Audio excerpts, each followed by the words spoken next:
కృష్ణుడు వాళ్ళిద్దరికి ఒక కథ చెప్తున్నాడు. ఏమిటంటే ఒకానొక రాజ్యంలో ఒక రాజు ఉండేవాడు. ఆయన పేరు కౌశిక. ఆ కౌశికుడు వానప్రస్థ ఆశ్రమం తీసుకొని ఆయన అరణ్యాలకు వెళ్ళాడు. అరణ్యాలకు వెళ్ళి అక్కడ తపస్సు చేసుకోవటం మొదలుపెట్టాడు. అక్కడికి కొందరు మనుషులు ఆయన తపస్సు చేసుకుంటుంటే కొందరు దళారులు, ఆ దారిలో బిజినెస్ పనికి వెళ్ళే వాళ్ళు, బాటసారులు కొందరు పరిగెత్తుకుంటూ వెళ్ళి, మేమిక్కడ దాక్కుంటాం ఈ చెట్ల వెనకాల, ఎవరన్నా వచ్చి అడిగితే చెప్పవద్దు అని చెప్పి కౌశికుడిని ప్రార్థించారు.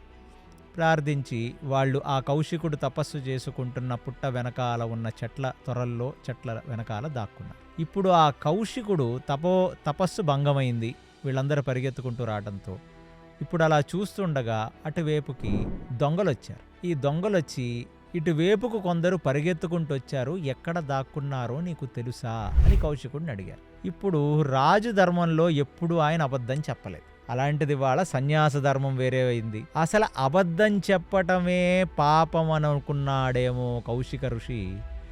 ఆ దొంగలు చెప్పటం వల్ల ఏమవుతుందో అని కూడా ఆలోచించకుండా ఈ కౌశిక ఋషి ఆ దొంగలను చూచి, నా వెనకాల ఉన్న చెట్ల తొరల్లో, చెట్ల మీద, చెట్ల వెనకాల బాగాన ఉన్నారు మీరెతుకుతున్న వ్యాపారులు అని దొంగలకు చెప్పాడు. చెప్పగానే ఆ కౌశిక ముని చూస్తుండగా దొంగలు వెళ్ళి వాళ్ళందరినీ పక్కకు లాగి వాళ్ళని హతమార్చి వాళ్ళ దగ్గరున్న సొమ్ముని మొత్తం కాజేసి అక్కడి నుంచి వెళ్ళిపోయారు. అది చూచిన కౌశికుడు అతను చేసింది మంచా చెడా, ధర్మమా అధర్మమా అని అర్థం కాక తలపట్టుకుంటున్న తరుణంలో మరణం అతన్ని సమీపించింది. ఇలాంటి ఒక నిజాన్ని చెప్పినందుకు యమపాశం వేసిన యముడు ఆ కౌశికుడిని చూసి, నువ్వు ఈ నిజం చెప్పటం వల్ల ఇంతమంది వ్యాపారులను ఆ దొంగలు చంపి వాళ్ళ యొక్క ధనాన్ని అపహరించారు. కాబట్టి 1 చంపటం అనే పాపం జరిగింది, 2 సొమ్ము దొంగతనం చేయటం అనే పాపం జరిగింది. ఈ 2 ఎందుకు జరిగాయి? నువ్వు చెప్పావు కాబట్టి జరిగాయి. కాబట్టి ఆ పాపంలో ఇంత శాతం పాపం, ఆ పాపంలో సగం పాపం నీకు దక్కుతుంది, ఇంకో సగం ఆ దొంగలకు దక్కుతుంది.